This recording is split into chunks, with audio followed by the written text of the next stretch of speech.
जय हिंद एवरीवन। आप सभी का फिर से स्वागत है पेट्रियोटिक आईएएस पे। और हम फिर से स्टार्ट करेंगे अपना द हिंदू न्यूज एनालिसिस। और जो मेजर टॉपिक है जो हम आज कवर करेंगे वो पहला अनाउंसमेंट है गवर्नमेंट का कि they are going to start उनका वेटलैंड नेचर टूरिज्म। तो ये गवर्नमेंट चाहती है कि जो प्रोटेक्शन हम प्रोवाइड कर रहे हैं वेटलैंड को उसको कंटिन्यू रखा जाए, लोकल जो लोगों को इन्वॉल्व किया जाए और टूरिज्म को भी प्रमोट किया जाए सो दैट कि उनका लाइवलीहुड भी सस्टेन करे और जो प्रोटेक्शन है वो भी रहे। उन्हें लगेगा प्रोटेक्शन होगा तभी तो लोग आएंगे देखने के लिए, तो प्रोटेक्ट करेंगे।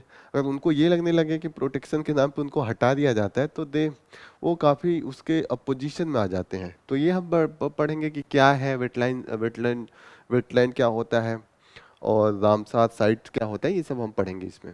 फिर हम देखेंगे कि बंधा कला इकात।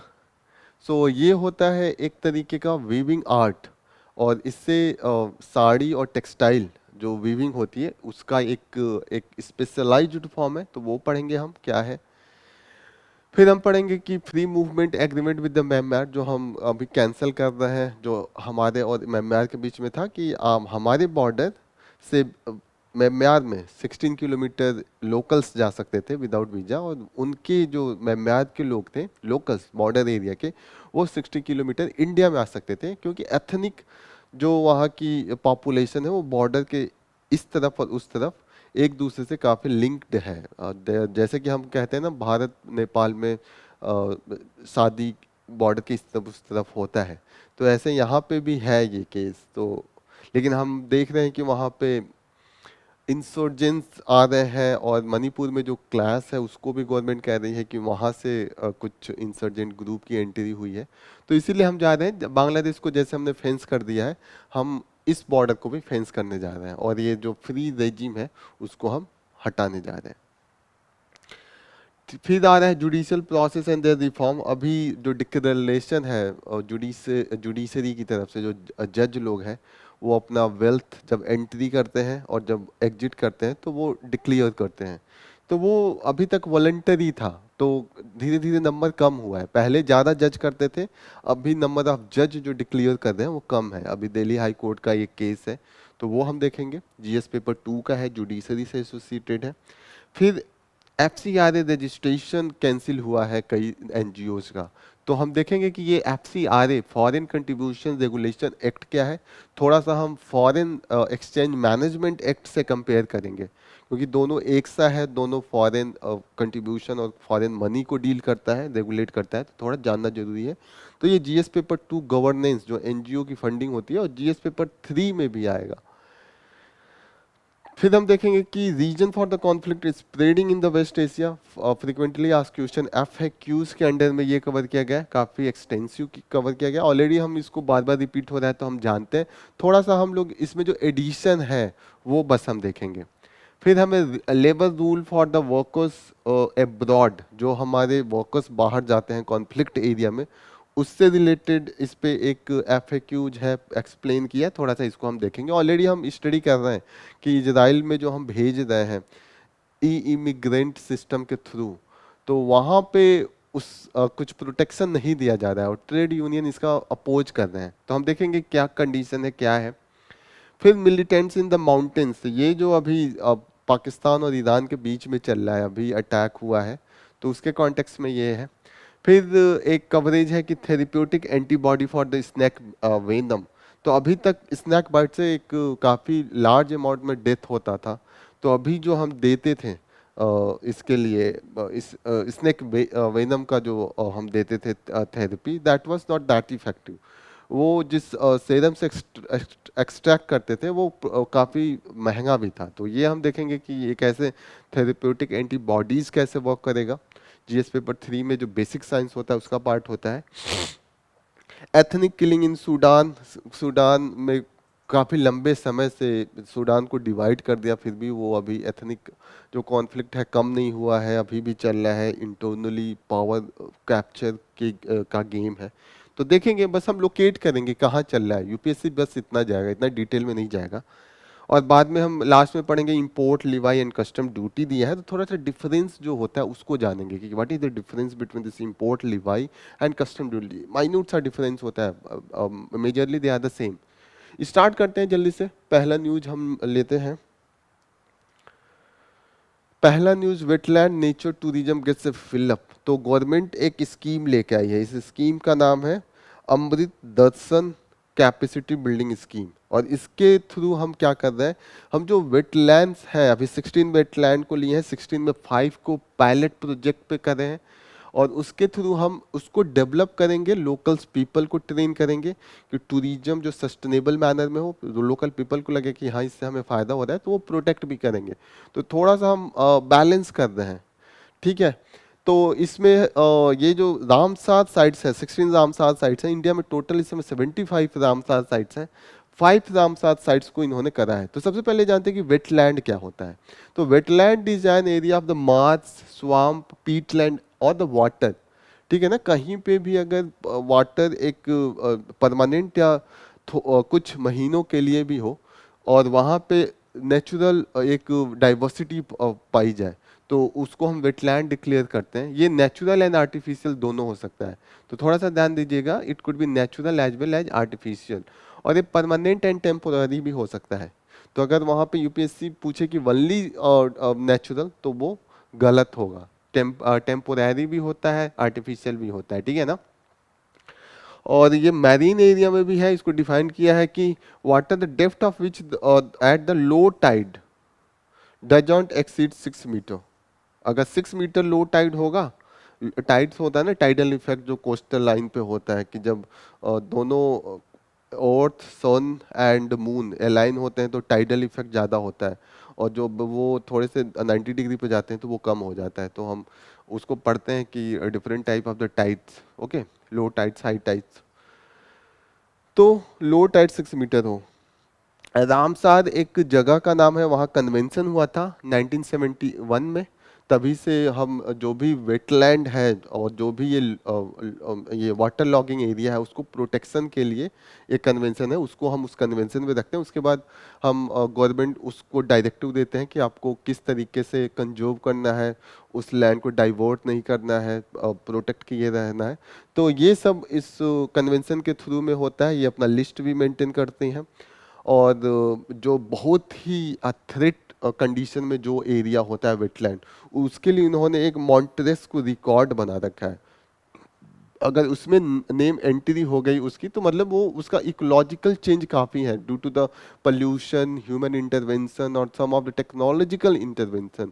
तो इंडिया के दो हैं, ये याद रखिएगा। पहला है कि केबुल लैमजाओ जो ये है लेक है, लोकटक लेक में, उसको करा है। डांसिंग डियर के लिए जाना जाता है लेक, काफ़ी इंपॉर्टेंट है। मणिपुर में इस समय कॉन्फ्लिक्ट चल रहा है, तो प्लीज़ याद रखिएगा इसको। फिर एक है केवला देव नेशनल पार्क, ये राजस्थान में है, भरतपुर में है। तो इन दोनों को अभी मॉन्टेक्स रिकॉर्ड में रखा गया। ये रामसार कन्वेंशन के अंडर में आता है, जो बहुत ज़्यादा थ्रेट होता है जिस साइट को। यहाँ पे लिखा है ना, change in the ecological character is huge due to the pollution, human interference and the technological development, ये होता है, ठीक है। 5 जो साइट्स हैं जो आपको याद रखना है, पहला है सुल्तानपुर नेशनल पार्क, ये हरियाणा में है। भितरकनिका एंड चिल्का लेक, ये दोनों उड़ीसा में है। सीरपुर और ये यशवंत सागर, ये दोनों मध्य प्रदेश में है। एक बार हम इसको मैप में एलोकेट करके देखते हैं, मैप में थोड़ा सा देख लें।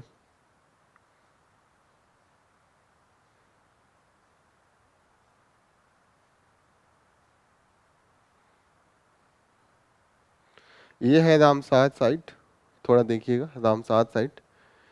ये कैस्पियन सी है, जस्ट कैस्पियन सी के इस बॉर्डर पे है, ठीक है। फिर हम लोग देख रहे थे ये एरिया, यस। तो कहाँ पे है, ये है भितरकनिका यहाँ पे, ठीक है। और चिल्का लेक यहाँ पे है, ये दोनों उड़ीसा में है, ठीक है। ये चिल्का लेक, भितरकनिका ये है, और चिल्का लेक यहाँ पे है, ठीक है। ये चिल्का लेक है। दो हो गए, यहाँ पे याद रखिएगा। और चिल्का लेक, ये दोनों है। जो न्यूज में होता है यूपीएससी उसी को पूछता है। ये 75 है, you don't have to care कि 75 कौन है। सीरपुर ये हो गया, और ये यशवंतपुर, दोनों आस ही पास है। तो इनको हमने ये ऐड किया, दो मध्य प्रदेश में, दो उड़ीसा, और एक जो है हरियाणा में, हरियाणा में सुल्तानपुर। तो सुल्तानपुर कहाँ गया, ये है सुल्तानपुर, यस दिल्ली के आस ही पास है। यस, आप लोग का भी छुट्टी हो तो जा सकते हैं, जिस दिन भी आपका एक दिन का रेस्ट लेना चाहे, आप लोग सुल्तानपुर नेशनल पार्क घूम के आइए। तो उसको डेवलप किया जा रहा है, दिस इज द थिंग। एक एक बार थोड़ा देखिएगा कि what is this wetland, they are the, ये हमने देख लिया वेटलैंड। रामसार कन्वेंशन के अंदर में 6 ऑर्गेनाइजेशन इसको सपोर्ट करती है। ये है wild life international, IUCN, IUCN का आपने स्पीसीज का जो स्टेटस, क्रिटिकली इंडेंजर्ड, इंडेंजर्ड, ये सब आप देखते होंगे। International water management institute, wetland international, and WWF international, wildfowl and wetland trust, ये बॉडीज को याद रखिएगा, ठीक है ना। This is all about. इसमें स्कीम में क्या कर रहे हैं, ये देखिएगा, training facilitators, tourism service providers, इन सबों को ट्रेन किया जा रहा है। और boatman, local artisan, as well as जो शॉपकीपर हैं, उन सबको ट्रेन किया जा रहा है। और इसमें बहुत से गवर्नमेंट एजेंसी को भी इन्वॉल्व किया गया है। मेन है ministry of tourism and ministry of environment and the, ये मेन है, ठीक है ना। Ministry of climate change, environment, forest and the climate change. This is all about. Next important news है ये जो आर्ट है, आर्ट फॉर्म, जीएस पेपर 1, इसको कहते हैं बंधा कला। बंधा कला इसका नाम है, ओके। बंधा कला में क्या होता है, बंधा कला इकात, इसमें होता है warp and weft are tied and dyed before weaving. Generally हम क्या करते हैं, हम पहले ही डाई करते हैं, बाद में वीविंग करते हैं, ठीक है। इसमें क्या करते हैं, डाइड बिफोर वीविंग, पहले वीविंग होता था और फिर डाइंग होता था। इसमें क्या होगा, पहले डाइंग होगा फिर वीविंग होगा। This is the unique thing. And warp and this warp and weft क्या होता है, एक बार मैं इसको दिखा दूं आपको थोड़ा सा कि ये होता क्या है, तो क्लियरिटी आएगी। जब हम कपड़े पहनते हैं ना, कपड़े हमारे, तो उसमें दो तरीके का पैटर्न होता है। एक तो जो हॉरिजॉन्टल होता है,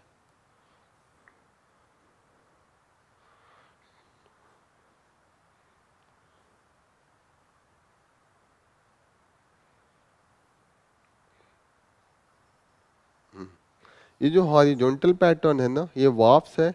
और ये जो हॉरिजॉन्टल पैटर्न, ये वाला जो है वेफ्ट है, और ये वाला वाफ्स है। तो इसको थोड़ा ध्यान में रखिएगा,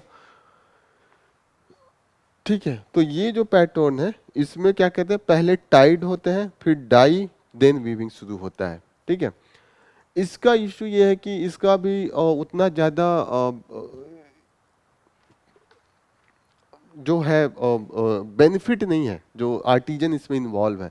पहला रीजन तो यह है कि इसका इतना कॉस्टली है, 1 lakh, 1.1 lakh for the one sari, you can see. जो अदर थिंग है कि इसमें जो पुअर मार्केट लिंकेज है, ये तो हर चीज़ में हम लिख सकते हैं, फूड प्रोसेसिंग में भी लिख सकते हैं, या कहीं पे भी आप आंसर लिख दें। जो पुअर मार्केट लिंकेज है ये कॉमन है, तो यहाँ पे भी ये है।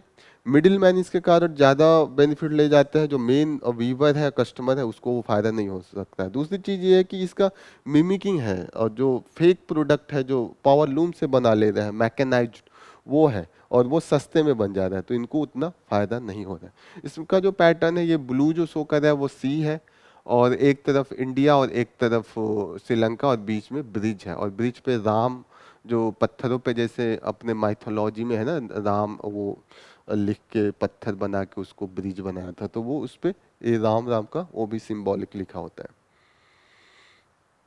नेक्स्ट इंपॉर्टेंट न्यूज़ जो हम लेंगे वो with respect to judicial transparency है। और नहीं, ये देखते हैं जो हमारा ये म्यांमार में हमने इसको हटा दिया है। ये जो इंडिया म्यांमार बॉर्डर पे था वो हटा दिया। ये 2018 में हमने स्टार्ट किया था जो फ्री मूवमेंट था, लेकिन अभी हम देख रहे हैं कि बाहर से उस तरफ से काफ़ी इंसर्जेंसी इंक्रीज हुआ है, जो इंसर्जेंट है, मिलिटेंट है, एंट्री हो रही है। और बहुत से जो वहाँ पे म्यांमार में लड़ाई चल रहा है, तो वहाँ के जो लोकल है वो आ रहे हैं। जैसे चिन पॉपुलेशन 30,000 एंट्री हुई है मिजोरम में, तो लोकल कॉन्फ्लिक्ट भी क्रिएट कर रहा है, तो that's why we are going to do that. ये जुडिशरी से रिलेटेड है कि हाई कोर्ट के जज लोगों ने जो करते थे voluntary declaration of their assets, जब एंट्री मारते थे, जो एग्जिट करते थे, वो अब कम हो गया है। ये मैंडेटरी नहीं था, अभी 13 जज ने इस बार सिर्फ किया है। स्टार्टिंग में ये यहाँ तक काफ़ी ज़्यादा अमाउंट था। आउट 29 आउट ऑफ 35 ने किया था पहले 2018 में, ठीक है, 2018 में। तो अभी पार्लियामेंट्री स्टैंडिंग कमेटी जो है, पार्लियामेंट्री स्टैंडिंग कमेटी, उनका एक रिपोर्ट है, उन्होंने कहा है कि ये मैंडेटरी कर देना चाहिए और इसका काफ़ी पॉजिटिव इम्पैक्ट होगा। एक इन्फॉर्मेशन आपको बताऊं कि जो जुडिशरी है, as per the report second most corrupt organisation India में है, public organisation after the police, ये हाल है। तो यस, जुडिशरी को भी थोड़ा अकाउंटेबिलिटी लाना चाहिए, क्योंकि हमें तीनों जो हमारे पिलर्स हैं उनमें चेक एंड बैलेंस होना चाहिए, और बिसाइड दैट जो अकाउंटेबिलिटी होनी चाहिए वो एक होनी चाहिए क्लियर कट में। एफसीआरए को लेके काफ़ी टसल है, तो थोड़ा सा इसका बेसिक्स आप जान लीजिए। एफसीआरए जो होता है, ये का जो रजिस्ट्रेशन होता है, FCRA foreign contribution regulation act, वो होम मिनिस्ट्री के अंडर में होता है, ठीक है। और इसका मेन एम है कि जो फॉरेन से कंट्रीब्यूशन आ रहा है उसका मिसयूज ना हो, एंटी नेशनल एक्टिविटी में यूज ना हो, तो इसके लिए ला है। इसी के पैरेलल में फेमा है। फेमा है कि जो हमारा फॉरेन एक्सचेंज रिजर्व है उसको रेगुलेट करने के लिए, कि एक जो इकोनॉमिक स्टेबिलिटी वो इंडिया का बनाए रखें, ऐसा कंडीशन ना आ जाए कि हमारे पास जो रिजर्व है उसकी कमी पड़ जाए। तो इसके लिए स्टेबिलिटी के लिए है फॉरेन एक्सचेंज, मार्केट की स्टेबिलिटी रहे, एक फॉरेन रिजर्व हमारे बहुत फ्लक्चुएट ना हो, कम ना हो जाए कि हम अपने नीड को कंप्लीट नहीं कर पा रहे हैं, तो उसके लिए है। लेकिन दोनों का है कि फॉरेन से मनी आ रहा है, लेकिन इसमें फॉरेन से यहाँ से मनी जा भी रहा है। यहाँ पे तो कंट्रीब्यूशन है, बाहर से जो फंडिंग होगी उसके लिए है। नेक्स्ट इंपॉर्टेंट न्यूज़ जो हम लोग लेंगे वो एफएक्यूज पे कवर किया है। पहला न्यूज है वेस्ट एशिया से। वेस्ट एशिया से ऑलरेडी ये थोड़ा देख लीजिए, ये काफ़ी पिक्चर्स है बल्ब्स को लेके। साउथ में इस समय मकर संक्रांति चल रहा है, तो वहाँ पे animals, particularly this cause and balls, उनको लेके काफ़ी फेस्टिवल होते हैं।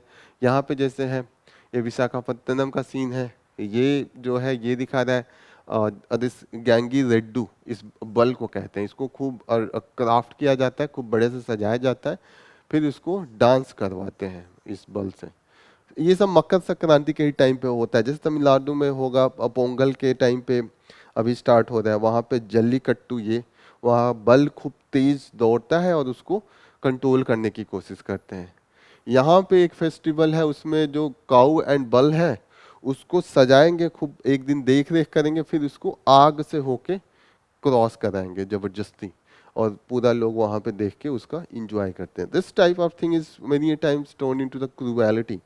क्रूएलिटी हो जाता है इस पे, कभी कभी रिस्क भी है, जो लोग इसमें इन्वॉल्व होते हैं उनको चोट हो सकती है, कई बार डेथ भी होता है। तो ये सब बल्स का फेस्टिवल है। ये देखिए यहाँ पे ये जल्लीकट्टू का है, ये कंट्रोल कर रहे हैं, बल को टेम कर रहे हैं। यहाँ पे ये यहाँ पे ये पूरे बल के, इसका जो हम्प होता है ना, इसको पकड़ के इसको कंट्रोल करने की कोशिश करते हैं। जल्लीकट्टू का जो है, ये है जल्लीकट्टू का, ये दिख रहा है ये। अब हम इस न्यूज़ को लेते हैं जो वेस्ट एशिया में काफ़ी टर्मोइल पे है, ये वेस्ट एशिया, इजराइल और हमास का। तो यहाँ पे जो कुछ चीज़ें नई हैं, जैसे एक चीज़ है कि अभी तक हम हाउसी का जो अटैक देख रहे थे वो देख रहे थे। एक और ग्रुप है हसद अल साबी, ये इन्वॉल्व है इराक एंड सीरिया में, और ये भी जो यूएस के शिप हैं उन पे ये भी काफ़ी अटैक कर रहा है। और यूएस का जो जो एसेट है और जहाँ जहाँ इनका है, एंटी यूएस है, और इसको ईरान से काफ़ी सपोर्ट है। इस पूरे एक्सप्लेनेशन में यही बात करते हैं कि पूरा हमास का चल रहा है, उसमें कौन मेन स्टेक होल्डर है, किस किस कैसे कैसे इन्वॉल्व है। पाकिस्तान ईरान को अटैक कर रहा है, ईरान पाकिस्तान को, फिर जो ये आईएस है उन्होंने ईरान पे किया, फिर ईरान ने इस सीरिया और इराक में कुछ जो इनके प्लेसेस हैं यूएस के, जो सपोर्ट ग्रुप है, सीआईए कह के अटैक किया था। और फिर इजराइल हमास पे, फिर हमास और जगहों पे अटैक कर रहा है। तो ये सब चीज़ें चल रही है। तो इसमें ये बोला है कि जो main operational 3 major operational centre है वो इजराइल है, ईरान है, यूएस है, ठीक है। फिर इन्होंने कहा कि ठीक है, हमास यहाँ पे इजराइल का तो है कि हमास को ख़त्म करना है, तो इनका मोटिव दिख रहा है। ईरान का ये है कि इजराइल अटैक कर रहा है तो हमारे उल्टा अटैक करेंगे, काउंटर रिटेलिएट करेंगे, बदला लेंगे, ठीक है। ये है। यूएस का क्या है, यूएस क्या चाहता है, US want to ensure the security of the Israel, पहला बात ये। फिर चाहता है कि security of American troops and asset deployed in the region. And जो थर्ड है वो चाहता है कि preservation of its US led order in the region. जो इनका डोमिनेंस था, हेजेमनी था, वो चैलेंज हो रहा है। और चैलेंज क्यों हो रहा है? चैलेंज इसलिए हो रहा है कि पहले यूएस डिसाइड करता था कब वार स्टार्ट होगा, कब एंड होगा। अभी यूएस नहीं कर पा रहा, क्योंकि पहले हम देखेंगे इजराइल का जो 1966 का वार था, 6 डेज का वार था। 6 डेज में इजराइल डिसिजिवली हरा दिया था इजिप्ट को, सीरिया को, सबको, सब मिलकर लड़ रहे थे। लेकिन अभी 100 दिन से ज़्यादा वार हो गया, लेकिन अभी भी इजराइल का कुछ पता नहीं चल रहा है कि क्या कंडीशन है। और अभी भी जो अटैक हो रहा है यूएस शिप पे, वो इंक्रीजिंग है, कोई ऐसा नहीं है कि उन पे कंट्रोल है। और काफ़ी परेशान किया हाउसी ने, और नॉन स्टेट एक्टर इनके नाक में दम करके रखा है। ये यहाँ पे मेन चीज़ है जो आपको समझना चाहिए। अभी भी इतना सब कुछ हो रहा है, कुछ पता नहीं चल रहा है क्राइसिस किस लेवल पे जा रहा है। लेकिन एक अच्छी चीज इस सब में जा रहा है कि अभी तक सऊदी ईरान का जो डिटेंटे है, जो आपसी जो लड़ाई कम कर लिया था, आपसी पीस एग्रीमेंट पे पहुंचे थे, वो है। और सऊदी ने जो हौती के साथ पीस किया था उसमें अभी ब्रेक नहीं आया है। उन्होंने लास्ट टाइम तक कर लिया था कि हाँ, हौती को भी स्टेक होल्डर करके वो जो एएमएन का कुछ इलेक्शन करवा के गवर्नमेंट में पार्टिसिपेशन करवाएंगे, तो वो अभी है। नेक्स्ट न्यूज है with respect to the what are the labour rules for the workers abroad. ये मेनली है कि जो अभी हम रिक्रूट करके इजराइल के लिए भेज रहे हैं 10,000 वर्कर्स को, तो उससे रिलेटेड है। यहाँ पे ये है कि हम जब दूसरे कंट्री में भेजते हैं, तो जहाँ पे वार जोन होता है, कॉन्फ्लिक्टिंग जोन होता है, वहाँ के लिए हम कुछ स्पेशल प्रोविजन के थ्रू भेजते हैं। इसको कहते हैं ई माइग्रेट पोर्टल, माइग्रेट सिस्टम है, तो इसके थ्रू भेजते थे। और इसमें हम कुछ प्रोटेक्शन देते थे, और इसमें कुछ स्पेसिफिक कंट्रीज थे जैसे कि अफगानिस्तान, बहरीन, इंडोनेशिया, ये सब ये वेस्ट एशिया के हैं, या तो कुछ अलग जो भी हैं जहाँ पे थोड़ा सा है कुछ इंस्टेबिलिटी। लेकिन इजराइल इसमें नहीं है, तो ये कह रहे हैं कि इजराइल नहीं है तो प्रोटेक्शन थोड़ा सा कम होगा हमारे वर्कर्स को, इसलिए ट्रेड यूनियन इसका विरोध कर रहे हैं। दूसरा कह रहे हैं कि ये हमारे इथोस के अगेंस्ट है। जो हमारा इथोस था ना कि हम कहीं वार होता है तो वर्कर को वापस लाते हैं, यहाँ पे तो हम भेज रहे हैं वहाँ पे वार जोन में, तो ये इथोस के अगेंस्ट है। और ये immigration rule under the immigration act के भी अगेंस्ट में है, ठीक है। जो वर्कर्स हम भेज रहे हैं किस एरिया में भेज रहे हैं, जैसे वो जाके जो प्लास्टर वर्कर्स हैं, सेरेमिक टाइल्स में काम करेंगे, iron bending and frame workers, ठीक है। तो ये सब चीज़ों में है। जो सबसे ज़्यादा मोटिवेशन फैक्टर है वहाँ ज्वाइन करने का, 1,37,000, दिस इज द सैलरी। ये अट्रैक्टिंग पॉइंट है। अब यहाँ पे जॉब नहीं है, वहाँ पे इतना अच्छा सैलरी मिले, तो अब obviously people will join. Israeli shekels, ये इजराइल का मनी है, तो यूपीएससी पूछ सकता है कि ये, क्योंकि न्यूज़ में है, सेकल्स में दे रहे हैं 6100, वहाँ का सेकल्स, यहाँ का 1,37,000 के बराबर है। तो ये देख लीजिएगा नियर अबाउट कितना गुना हो गया, मुझे लग रहा है 20 गुना से ज़्यादा ही है, ठीक है। अब ये लॉजिक क्या गवर्नमेंट दे रही है कि इसमें हमने क्यों नहीं किया, क्योंकि वो कह रहे हैं कि ऑलरेडी जो है इजराइल प्रोटेक्शन देता है, वर्कर्स कहीं का भी जाता है। ये कह रहे हैं कि लेबर लॉ जो इजराइल का है वो स्ट्रांग है, और इजराइल ओईसीडी जो organisation of economic cooperation and development है, कंट्रीज का एक ग्रुप है जिसमें डेवलप्ड कंट्री है, मोस्टली फ्रॉम द यूरोप और यूएस, कनाडा, ये सब मेन कंट्री जो डेवलप कंट्री वो इसके पार्ट है।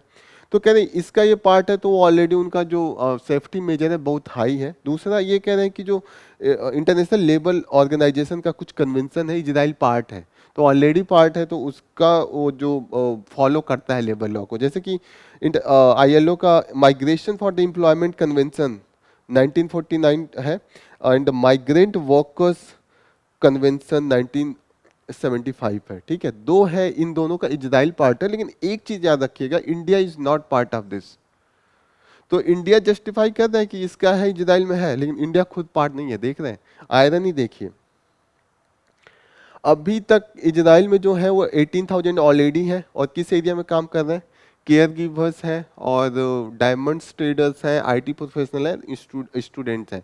तो हाई स्किल्ड एरिया में ही है अभी तक जो भी है।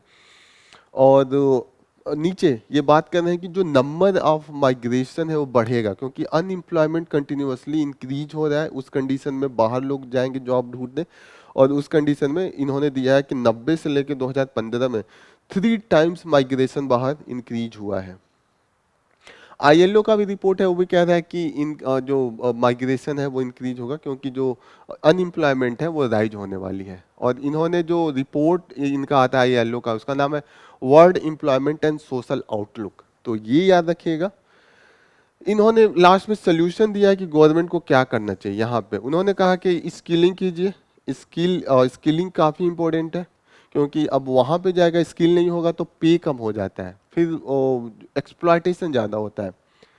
ठीक है, फिर इन्होंने कहा कि एक more accurate forecast of the labour demand. Demand अगर पता होगा तो स्किलिंग और ट्रेनिंग उसी अनुसार देंगे, उसी अनुसार लेबर फोर्स करेंगे, सब कुछ डेटा रहेगा, फैक्ट रहेगा, तो हम उसी अनुसार पॉलिसी प्लान भी बनाएंगे। तो उसके लिए हमने बोला कि पॉलिसी नहीं है, पॉलिसी भी बनाना काफ़ी इंपॉर्टेंट है। पार्लियामेंट्री कमेटी जो हमारी इंडिया की है ऑन द एक्सटर्नल अफेयर्स, उन्होंने कहा कि ड्राफ्ट माइग्रेशन पॉलिसी जो इंडिया में एब्सेंट है उसकी ज़रूरत है। और इन्होंने फाइंडिंग में बोला भी है कि जो protection, safety and welfare of Indian जो बाहर जा रहे हैं उनका बहुत वीक है, इनएडिक्वेट डेटा इंफ्रास्ट्रक्चर के बेसिस पे है। तो ये सब चीज़ें आप ध्यान रखिएगा। अभी अगर क्वेश्चन इस पे आता है मेंस में, तो ये सब पॉइंट आप लिख सकते हैं। नेक्स्ट इंपॉर्टेंट न्यूज़ जो है, जो अभी ईरान पाकिस्तान बॉर्डर पे चल रहा है, उसको आप देखते हैं। जैश अल अदल ये ऑर्गेनाइजेशन है, जो टेररिस्ट ऑर्गेनाइजेशन डिक्लेयर्ड है, और इसका मतलब हुआ कि आर्मी ऑफ द जस्टिस 2012 में फॉर्म हुआ था। ये राइट करती है, जैसे ईरान में सुन्नी डोमिनेटेड है, एशिया डोमिनेटेड है, और ये जो है ये सुन्नी है, और इनका कुछ पार्ट बलूचिस्तान का जो रीजन है, जोग्राफिकल रीजन है, वो नेशनल रीजन से ओवरलैप करता है। तीन नेशन को, ईरान में भी कुछ पार्ट में रहते हैं बलोच, कुछ पार्ट में पाकिस्तान में रहते हैं, कुछ अफगानिस्तान में रहते हैं। इन तीनों एरिया में ओवरलैपिंग है। ये कहते हैं इनका अलग एथनिक ग्रुप है ये इस्लाम से रिलेटेड, लेकिन होता है ना कि जैसे आप हिंदू ही होते हैं लेकिन आप तमिलियन हैं, आप उत्तराखंड के हैं, लेकिन डिफरेंस होता है ना एथनिक, द वे खाने पीने का तरीका, बहुत कुछ होती है, डिफरेंट होती है। ये भी है इस्लाम के, लेकिन इनका एथनिक ट्राइबल ग्रुप है, ये थोड़े से अलग इनका कल्चर है। तो ये कहते हैं कि हमें अलग ही नेशन बना दो बलूचिस्तान नाम से। ठीक है, तो इसका बलूचिस्तान लिबरेशन फ्रंट एक ग्रुप का नाम है, इन्होंने बना के रखा था। जो ये जो ग्रुप है जैसल अदल, ये ईरान में जो एरिया है उसको सोवरेन करने की बात करता है। तो पाकिस्तान सपोर्ट करेगा, क्योंकि ईरान में सेपरेशन की बात कर रहा है ना। और ईरान किसका सपोर्ट करता है, जो पाकिस्तान के अंडर वाले हैं। जैसे इंडिया किसका सपोर्ट करेगा, जो POK में जो ग्रुप है पाकिस्तान के खिलाफ लड़ रहे हैं, या बलूचिस्तान में हम सपोर्ट करेंगे। पाकिस्तान किसका करता है, जो इंडिया के जम्मू एंड कश्मीर में टेररिस्ट ग्रुप है। तो अपना अपना इंटरेस्ट हर कंट्री देखता है, वो प्रमोट करेगा उस तरफ जो डिमांड करेगा, और सप्रेस करेगा जो इस तरफ है। ये हर कंट्री में है, तो यहाँ पे भी यही है। 1970 तक ये एरिया एक में था, लेकिन due to the colonial rule and different fragmentation वहाँ पे फ्रेगमेंट कर दिया, और वहाँ पे वो इशू आ रहा है। तो बलोच को आप ध्यान में रखिएगा। और उनका रीजन याद में रखिएगा। जैसे अदल याद रखिएगा, टेररिस्ट ग्रुप है। यहाँ पे देखते हैं कि जो फॉरेन कंट्रीब्यूशन रेगुलेशन एक्ट का जो हम वहाँ बात कर रहे थे कि वहाँ पे क्या होता है, वहाँ पे जो ये कैंसिल करते हैं या रजिस्ट्री या लाइसेंस कैंसिल करते हैं, उसका ये सब ग्राउंड है। जैसे कि अगर फंडिंग हो रहा है इलेक्शन में तो नहीं कर सकते हैं फॉरेन कंट्रीब्यूशन का जो मनी है, ठीक है। अगर कोई ऑर्गेनाइजेशन है वो न्यूज़ मेकिंग में इन्वॉल्व है, नहीं कर सकते हैं। अगर इवन द कार्टूनिस्ट या कॉलम ये एडिटर है, कॉलमनिस्ट है, कुछ भी इस तरीके से है, तो वहाँ पे हम ये मना कर देते हैं। तो यही जो अभी न्यूज़ में है, the centre for the policy research, ये बहुत ही एक ग्लोबल लेवल पे थिंक टैंक है। इसका हमने लाइसेंस भी कैंसिल कर दिया, रजिस्ट्रेशन भी नहीं दोबारा किया, जो रजिस्ट्रेशन है, तो इसलिए है काफ़ी इसका क्रिटिसिज्म चल रहा है। गवर्नमेंट कई बार जो होती है कि उस जो ऑर्गेनाइजेशन है एनजीओस का टैक्स एग्जेम्पशन स्टेटस है वो भी कैंसिल कर देती है, ठीक है। तो ये इन पे एलिगेशन ये लगा था कि ये एक ग्रुप जो छत्तीसगढ़ में है, अदानी ग्रुप माइनिंग प्रोजेक्ट था, उसका विरोध कर रही थी, उनको इन्होंने पैसा दिया था। और ये इसमें इंक्लूडेड है, जो सेक्शन 3 ऑफ दिस एक्ट है, फॉरेन कंट्रीब्यूशन रेगुलेशन एक्ट है। और ये जो माइनिंग एरिया था हसदेव आदंड में है, तो ये देख लेते हैं एक बार मैप में। ये छत्तीसगढ़ का एरिया है हसदेव, ये वाला एरिया है। एक बार इसको, ये इंडिया है, ठीक है। और यहाँ पे ये छत्तीसगढ़, उड़ीसा, मध्य प्रदेश, थोड़ा सा इसको बड़ा करते हैं। हसदेव ये, ठीक है, नॉर्थ वाले एरिया में है। रायपुर से इधर की तरफ जाते हैं तो ठीक है। जो इम्पोर्टेंट एरिया यहाँ के पास में मैप में दिखेगा वो अमरकंटक वाइल्ड लाइफ सेंचुरी यहाँ पे है, इसको याद रखिएगा। ये छत्तीसगढ़ और मध्य प्रदेश के बॉर्डर पे है, तो ये आपको याद रखना है। दिस इज ऑल अबाउट, यही आज के न्यूज़ में है। नेक्स्ट कोई इंपॉर्टेंट न्यूज़ है एक बार देख लेते हैं। यस, ये साइंस एंड टेक्नोलॉजी पे है। जो अभी डेवलपमेंट है, ये जो स्नेक टॉक्सिस स्नेक बाइट होता था, एक काफ़ी लोगों को स्नेक बाइट होती है वर्ल्ड अक्रॉस।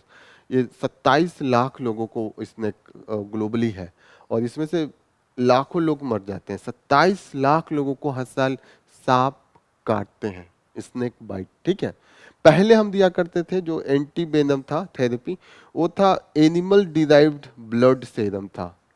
वो सांप से ही निकाला हुआ जो ब्लड था उसी से हम बनाते थे, लेकिन उसका ये था कि वो इतना इफेक्टिव नहीं था, और दूसरा वो एक्सपेंसिव बहुत था, और तीसरा बहुत टाइम पे वो जो इम्यूनिटी सिस्टम के अगेंस्ट में ही काम करता था। तो उसके लिए अभी हमने नया ये थेरेपेटिक एंटीबॉडी लाया है हम लोग। इसमें क्या है, ये मोनोक्लोनल एंटीबॉडी होता है, और ये क्लोनिंग जो होती है, जो सेल्स का होता है, इम्यून सेल्स होता है, उसी को क्लोन करके ये बनाते हैं। तो ये ज़्यादा इम्पैक्टफुल है, तो अब इसको देंगे। तो बस आपको ये जानना है, थेरेप्यूटिक एंटीबॉडी से स्नैक बाइट का ये जो क्योर है, जो हम थेरेपी करते थे, वो मोर इफेक्टिव है।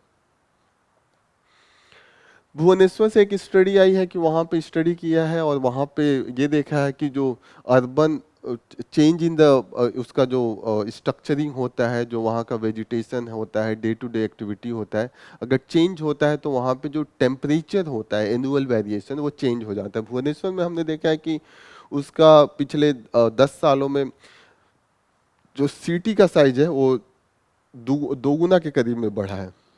और ऐसा करने से क्या हुआ कि कंक्रीट बिल्डिंग्स, रोड बने, पेड़ कट हुए, तो उससे क्या होगा, जो वहाँ का हीट ऑब्जॉर्प्शन होता है वो रिड्यूस हो गया है। और उससे क्या होता है, जो टेम्परेचर है, एवरेज टेम्परेचर, वो करीब 0.68% के करीब में इंक्रीज हुआ है, ये है, ठीक है। दूसरी चीज ये हुआ है कि जो इवेपो ट्रांसपीरेशन होता है, evapotranspiration means evaporation and transpiration. Evaporation normally पानी कहीं पे भी वाटर होता है वहाँ पे इवेपोरेशन होता है due to the air, due to the change in the temperature, तो ये चेंज होता है।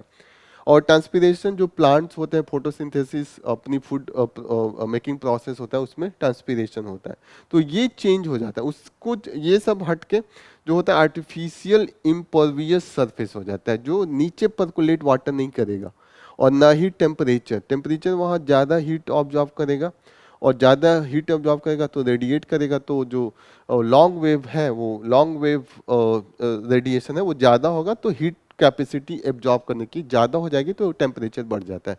ये यही है। और मटेरियल कंक्रीट एंड एस्फाल्ट होते हैं, उनकी जो हीट कैपेसिटी एब्जॉर्ब करने की होती है ज़्यादा होती है, और फिर वो रिफ्लेक्ट करते हैं, नीचे नहीं पास होने देते हैं। तो दिस इज द रीजन, एक कॉमन रीजन है, इसी बेसिस पे हीट आइलैंड का भी कॉन्सेप्ट है। नेक्स्ट इंपॉर्टेंट न्यूज़ सब तो हमने करा है, ये है जो सूडान में जो फाइट चल रहा है इंटर एथनिक, तो यहाँ पे जो सिटी है उसको लोकेट कर लेते हैं। ये अमजद अमजदास सिटी का नाम है, और ये सूडान में है। ये डारफुर रीजन है, ये भी सूडान में है, और ये ईस्ट चाद है। तो एक बार लोकेट करते हैं जल्दी से।